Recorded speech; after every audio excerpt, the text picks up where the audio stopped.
This is David Clarke, the People's Sheriff, on the Blaze Radio Network.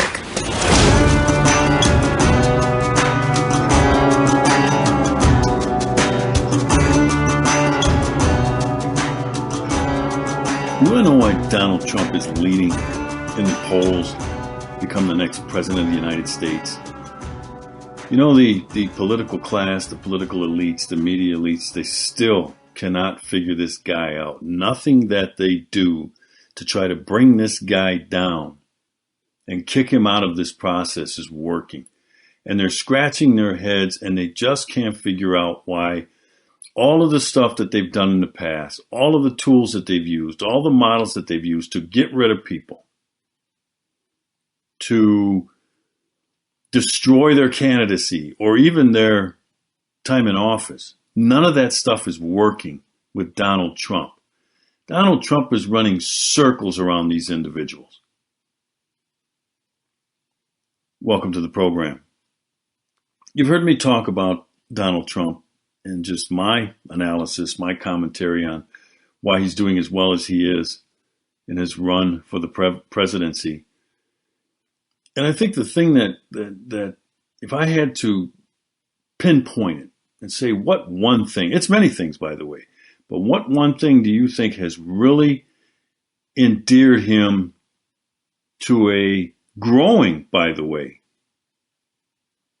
section of the electorate? You've heard me say because he gets us. He understands us. He has his finger on the pulse of the mood of the American people. Now, not totally, right? But let me say this. If I hear one more pundit, I don't care who it is. I don't care if it's Charles Krauthammer. I don't care if it's F. Chuck Todd. It doesn't matter what side of the aisle they're on or their political persuasion. If I hear one more candidate say, well, he's only got 25% of the electorate right now. He only polls 25%. That means 75% of the Republican voters are against him. No, it does not. That is no more valid than saying, well, Scott Walker has 9% of the vote right now in the polling. That means he has 91% of Republican voters against him. No, it does not. That's that typical political and media elitism. They know what they're talking about. We, us lowbrow public, we know nothing about this. Oh, yes, we do. And we're telling them, get your old models out of here. And we're telling the other 15 or 16 candidates, other than Trump, throw the scripts away, forget it. We've heard it before. We've fallen for that before. We gave you control of the entire Congress in 2014. You said you'd defund Obamacare and you didn't do it. You said you would stop the Obama agenda and you haven't. We're not falling for that this time.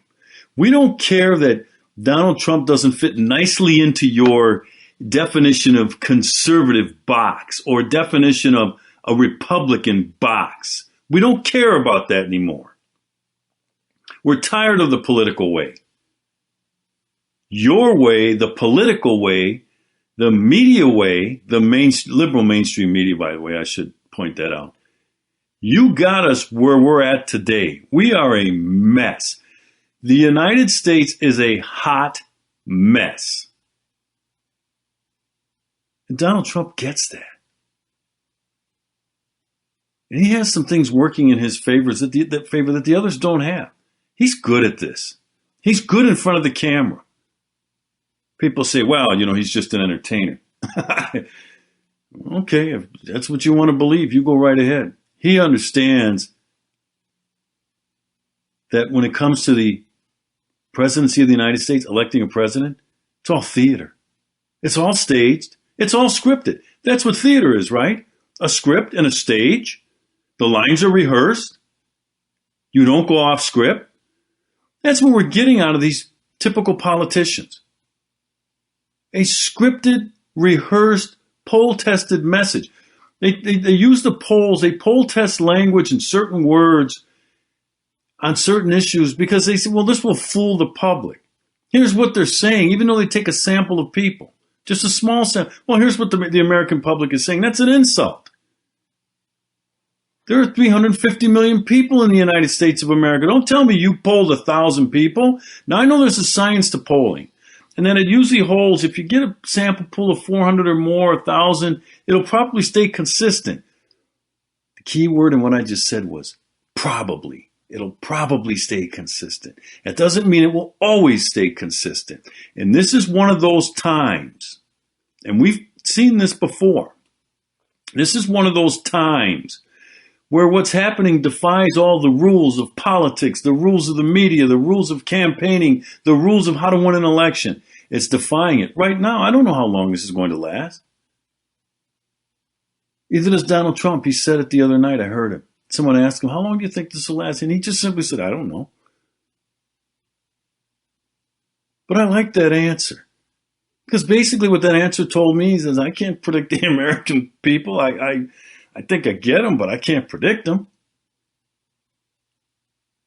And I don't want to get into predicting them. Because that's what the political class does, and that's what the media does. Oh, we can predict the public. Here's what they'll think. Here's what they'll say. And then we'll just work on getting them there. So while Donald Trump is out there, and by the way, his numbers continue to rise. They haven't even leveled off. You know, at some point you might see a leveling off, and we have a long way to go.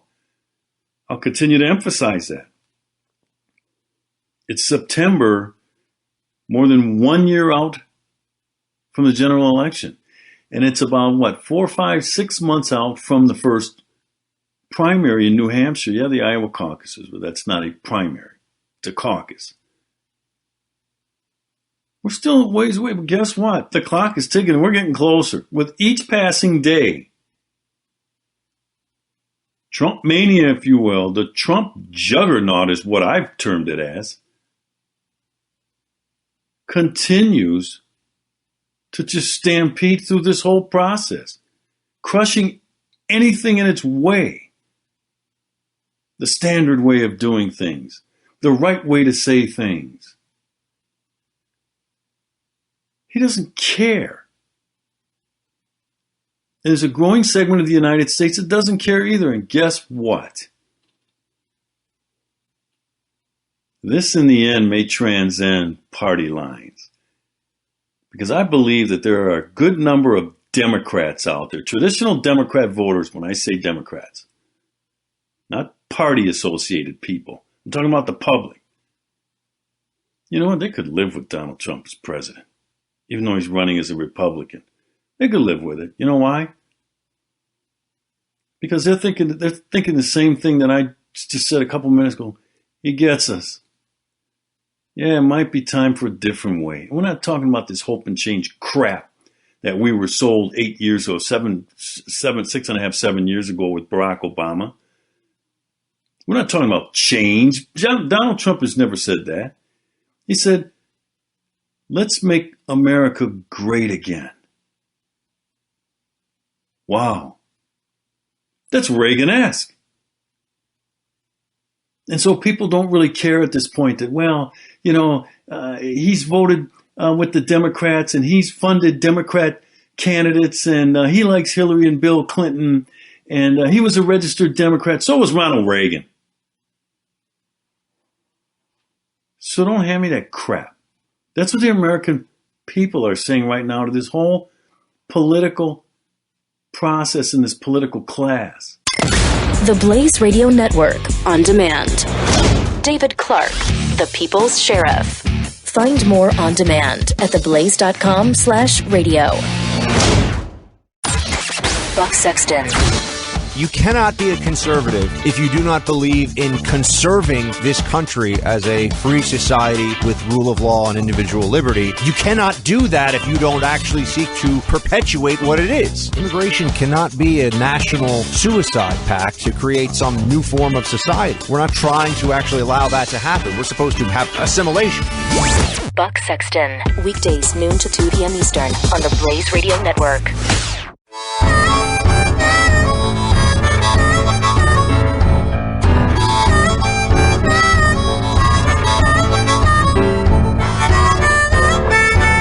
David Clarke, the People's Sheriff. So you may have heard that one of Donald Trump's strategists resigned recently. Some differences of opinion. And one of the things that he said, the guy that resigned, he said, well, he won't spend money on polling. Good for Donald. Good for Donald. Because that's the kind of stuff that'll get you in trouble. That's why we are in America the hot mess that we are. Too many politicians, too many media types listening to the poll, doing too much polling, listening to the polls.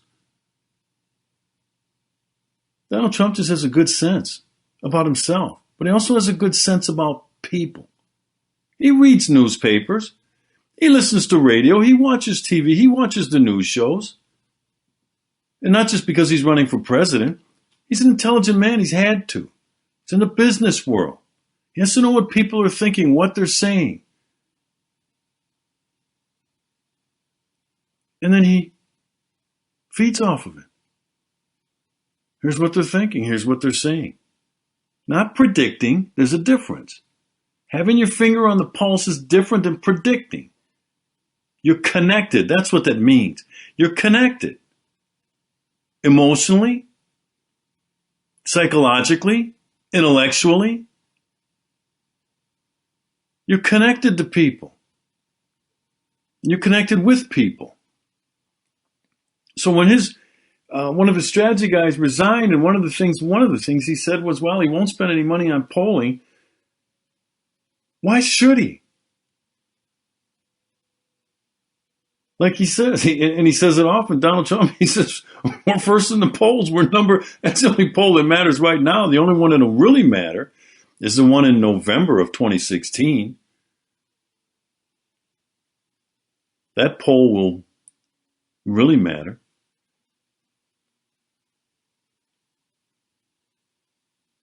You know, let me try this. Let me try this on you. What do you think what would your reaction be if I said to you, Donald Trump should call for ending college grants for low-income families?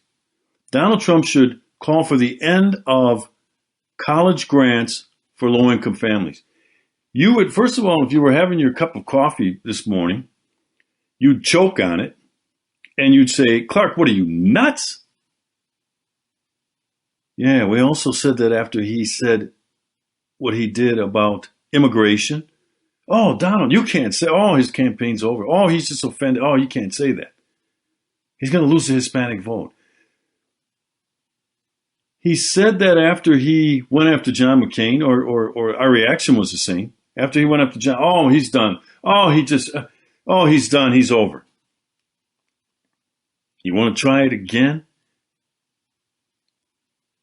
Here's why I don't think his numbers would be hurt. Matter of fact, I think they might go off if he called for an end to college grants for low-income families. I came across this article this week, and it just, I shook my head. I'm no longer shocked by what comes out of Washington, D.C., but I'm still amazed. And you can see why we're in the situation we are with the spending. And the Republicans have some things to say about this. They are in control now. They have some things to say and are not doing it. You know why The Republicans would never even subconsciously think about ending this low-income college grant funding called Pell Grants. Many of you may have heard of Pell Grants. Pell Grants are given to low-income families for college and university, tuition, books, that sort of thing. And unlike student loans, they don't have to be paid back. Well, I come across this article. I mean, folks, listen to this. Pell Grants. Billions go to students who don't graduate, analysis finds. Let's walk through this article. Like I said, I'm amazed, but I'm no longer shocked. Billions of taxpayer dollars go to college students who never end up with a diploma in their hands, a new report found. Pell Grants, which are given to low-income families, and unlike student loans, do not need to be paid back, are the costliest education initiative in the nation. But little official data exists on whether they are a good investment, according to the education watchdog Hechinger report. This is, like I said, it's just fascinating. Little data exists on whether they are a good investment.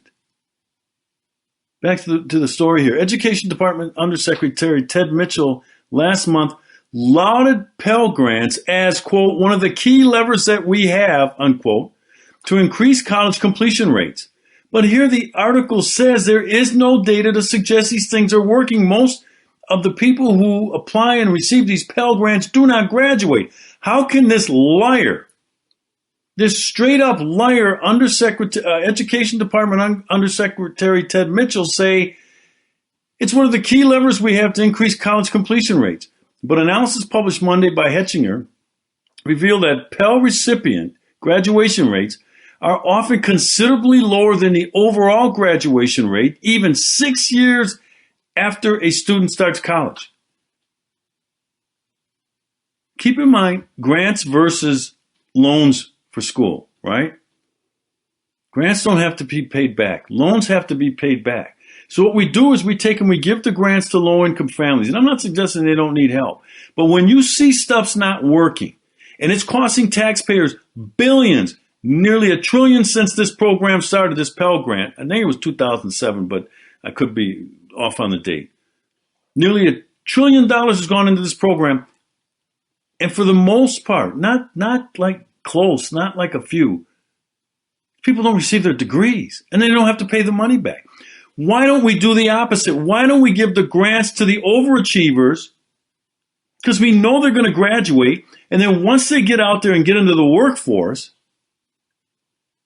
and become productive taxpayers, we're going to get some yield on that investment. We're getting nothing back on this. So we take the overachievers and we saddle them with all this school debt that when they come out, they spend the first, 5-10 years of their working lives paying off school loans. Why do we do this? This is what Donald Trump gets. Now, like I said, he didn't say this, but I'd flirt with the idea if I were one of his advisors. And then you have to explain it to people, and you have to, and not in this long, drawn-out way, you just have to say, hey, look, these kids aren't graduating. Why don't we give this money? Because I support funding for education. You're Donald Trump, you say, I support funding for education. Let's give it to people who have a better chance of graduating. It's a better investment. This other stuff is feel-good crap. That's all it is. It makes us feel good. We're giving money to low-income families for college. Oh, so they can get a college degree and they're not graduating. So it goes on to say, to make matters worse, the government keeps no official tally of what portion of those who receive the grants end up getting degrees, despite the fact that money spent on Pell Grants has quadrupled since 2000. You see why I say Washington is broken? David Clarke, the People's Sheriff, on the Blaze Radio Network.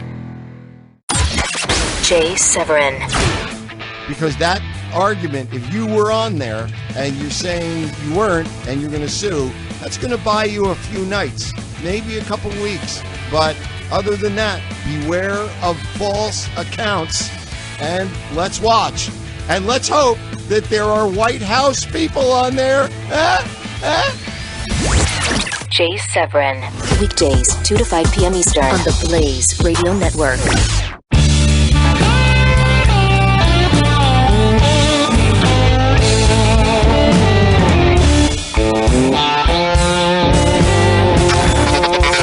This is David Clarke, the People's Sheriff, on the Blaze Radio Network. So continuing with this story here on this Pell Grant scandal, because that's what it is. Literally, tens of billions of dollars wasted a year. There's a better way to do this. There's a better way to help low-income students pay for college. I'm all for that. I'm big on education. I myself have a master's degree. It's important. It's important in helping people reach their dreams, and yes, even low-income minority students. But this program isn't getting it done. That's my point. So back to the story here. Quote, there are two scandals here. We have spent over the last decade $250 billion on Pell Grants, and if you ask the federal government what percentage of those kids graduate from college, they can't tell you, said Richard Vedder, director of the nonprofit Center for College Affordability and Productivity.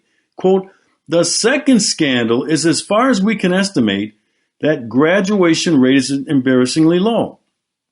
Vedder has done research on Pell Grant graduation rates, which concluded that only about 40% of Pell recipients graduate, significantly lower than the national average of about 60%.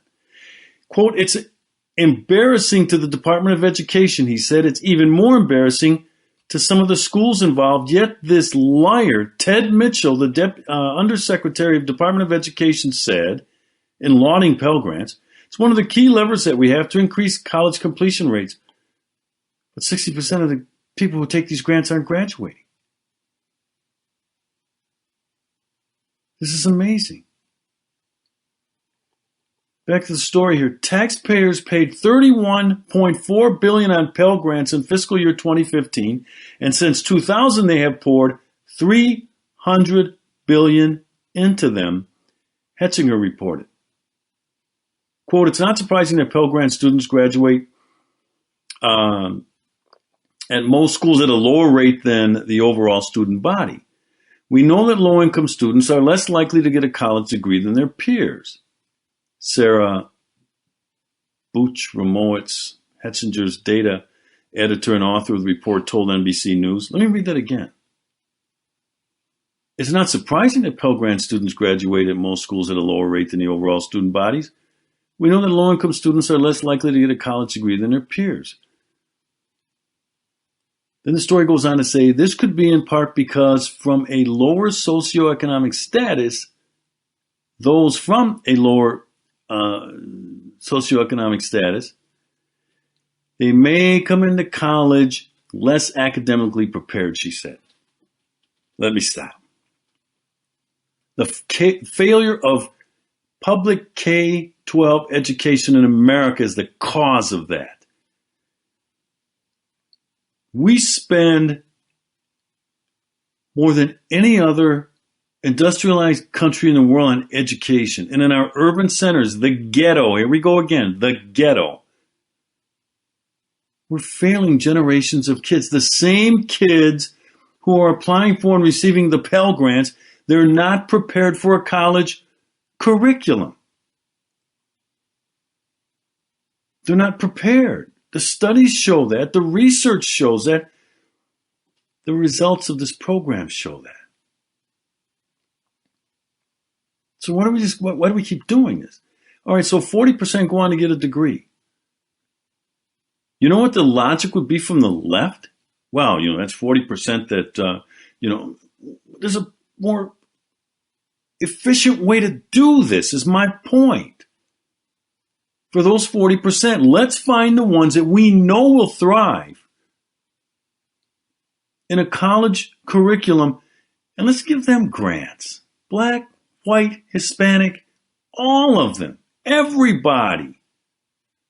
Because if we did that, then we'd have a better chance of being in the 90 percentile of people who get the grants are going to get a college degree. And hopefully not in something like African American studies or some nonsensical degree like that. Yeah, I said it. I'd like to know the 40% that go on to get a degree. I'd like to know, but see, they don't collect the data. I'd like to know what those degrees are in. Are they in something worthwhile? What I mean by worthwhile is the market in demand for that type of study. Are they engineers?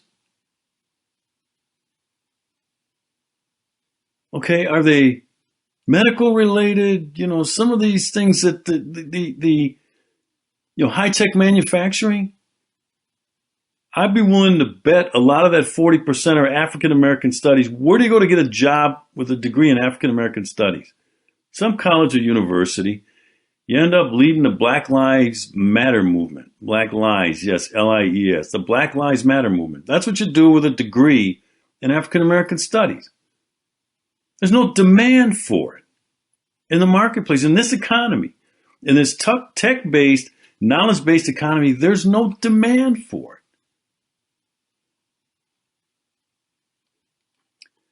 Back to the story. In her analysis, which was based on 82 of the largest private and public schools, Butcher-Mowitz found that the more Pell students there are at a given institution, the lower the chance that they will graduate. According to Education Secretary Arnie Duncan, more than 2 million students receive Pell Grants. The grants are considered so successful that in July, the Department of Education announced it was starting a pilot program that makes prison inmates eligible for Pell Grants. Are we out of our minds? I know Arnie Duncan is. In the face of all of this research that these firms I'm listing in this report are saying, they're saying this stuff is not worth it, it's not working, and they're citing the data and telling us why. Arnie Duncan, another straight up liar, a liberal, a Democrat, that's what they are, they're straight up liars. He says that the grants are considered successful, so successful, that the Department of Education is starting a pilot program that makes prison inmates eligible for them. For the 2015-2016 school year, the maximum Pell Grant award amount is $5,775 per student. Last year, Congress ordered the Department of Education to compile Pell Grant graduation rates. The report released last November only looked at 70% of Pell Grants and didn't break them down by college, citing a lack of data, according to the Hechinger report. A lack of data. We're spending tens of billions of your dollars. We can't account for it. Quote, there's a concern about putting a burden on colleges because anytime you ask them to report something, that's a burden. The big problem is they should be doing it already, but some of them aren't. Butcher-Mowitz said, that's a burden for them to collect the data. But they know so much data about cop use of force, don't they? Boy, they study the heck out of that, don't they? The government needs to push for all the data Vedder said. These high non-graduation rates make me wonder whether we should have that many people receiving Pell Grants. You shouldn't have to wonder about it. No, they should not be receiving the Pell Grants. It may be that given the high failure rate of the program, it isn't a very good return on public investment. I said that about 5 minutes ago. And maybe we should redo the program and downsize it some. Isn't that what I just said? This isn't hard to figure out. Donald Trump understands this. He's a businessman. This is not a good return on investment. Only the government can spend like this, lose it all, and then say, as straight up liar Arnie Duncan said, well, we need to spend more. This is so successful. This is successful by government standards. Failure is success by government standards. This is David Clarke, the People's Sheriff, on the Blaze Radio Network. Don't miss the Morning Blaze with Doc and Skip. It looks like Josh Duggar had an account for the purpose of having an affair. They listed some of the preferences he had on his account as well. Some of his preferences. His turn-ons include a professional / well-groomed, stylish / classy, casual jeans / t-shirt type. Pretty much like, if you're alive, and even that's negotiable. The Morning Blaze with Doc and Skip. Weekday mornings, 6 to 9 Eastern on the Blaze Radio Network.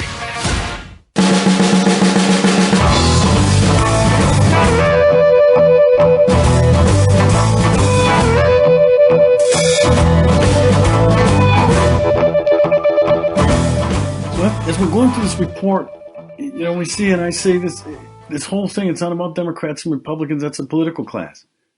Republicans are in control of Congress.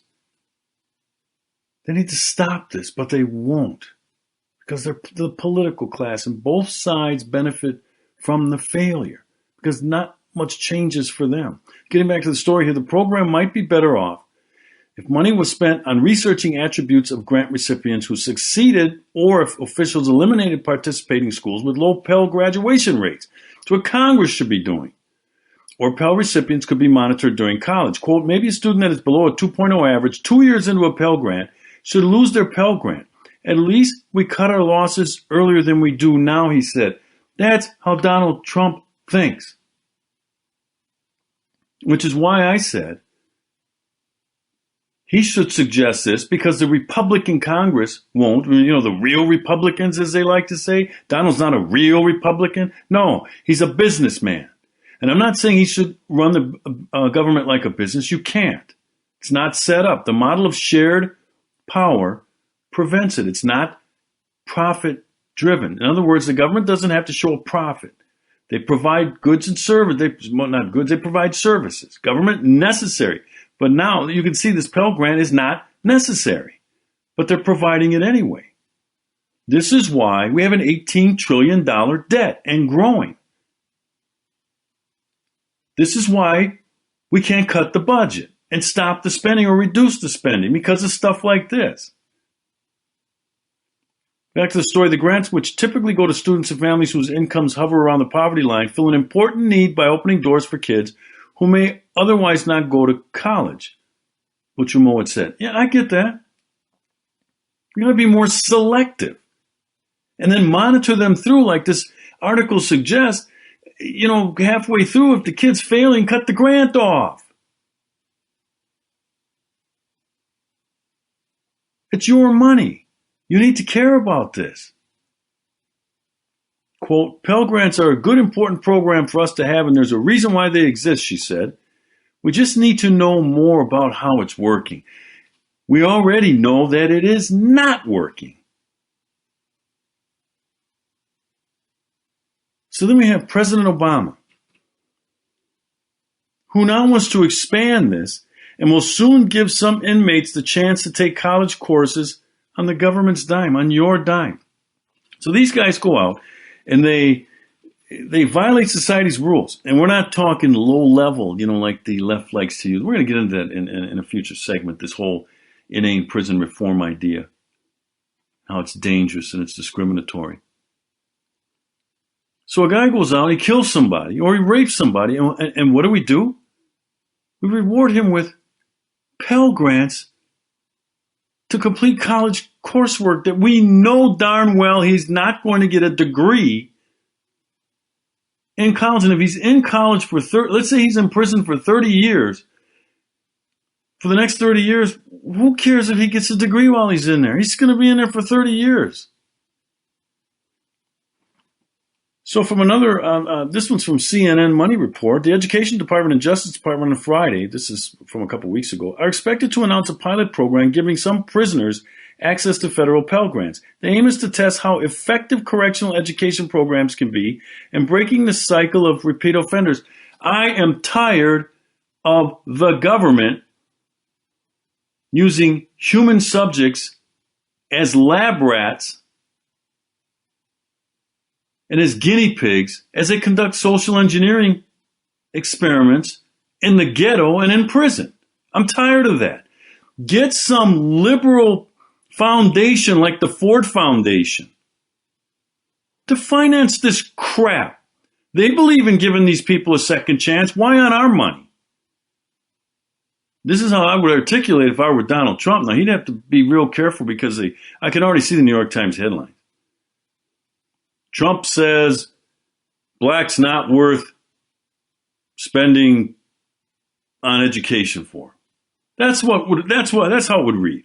You know it. Anyway, back to the CNN report.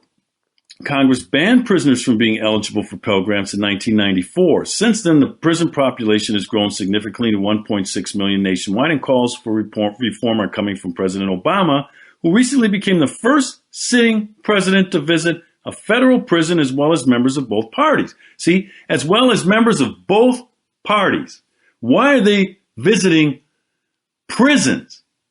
Why didn't they visit one of these failing K-12 schools? Why didn't they visit a choice school? Why didn't they visit a voucher school in the ghetto?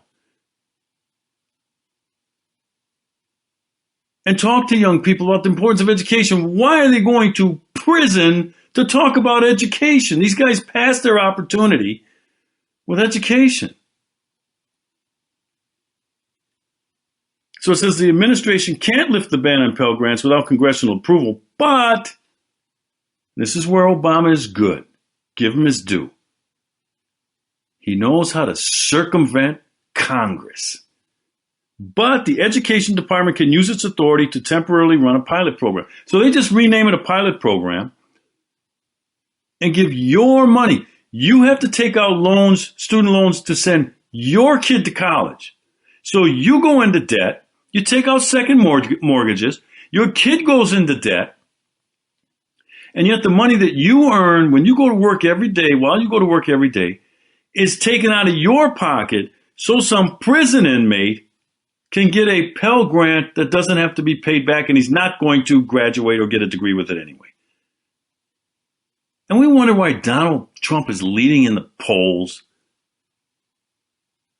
how the media elites and the political class they don't get it. This stuff is insane. And this isn't even the tip of the iceberg. With the spending that goes on in Washington, how they spend your money, nobody even knows this stuff. I'm not saying, we've all heard of Pell Grants. I have. And I realized they were grants and didn't have to be paid back. But I for sure didn't know what the results of this nonsense was. And no one has the nerve to just stop and say, yeah, we'll figure out a better way to send low-income kids to college. Maybe start them out on loans, okay? And if they do well in the first 2 years, then put them on the grant to finish. That's help. Why aren't your kids who haven't violated the law, why aren't your kids who go to school, who study hard,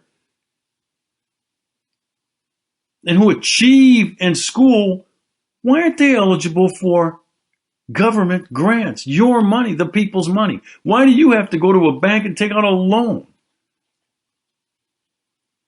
Do you ever ask yourself this? You should. You're entitled to that money too. Your kids aren't second-class citizens. This stuff should be granted on the basis of results and achievement. That's what this stuff should be based on. But of course it's not. Because that's not how we do things in the United States government. We waste money. We spend money. That's what we do. And yet, in the end, you know, and who knows what's going to happen in this presidential race. It's just too early. But this is why Donald Trump is leading in the polls. This is a prime example. And he hasn't even mentioned this, but this is why. People know under the surface this is the kind of crap that goes on in Washington, and they're tired of it. They want a different way. Thanks for joining me this week. We're out of time. Tune in next Saturday. God bless you. You're listening to David Clarke, the People's Sheriff, on the Blaze Radio Network.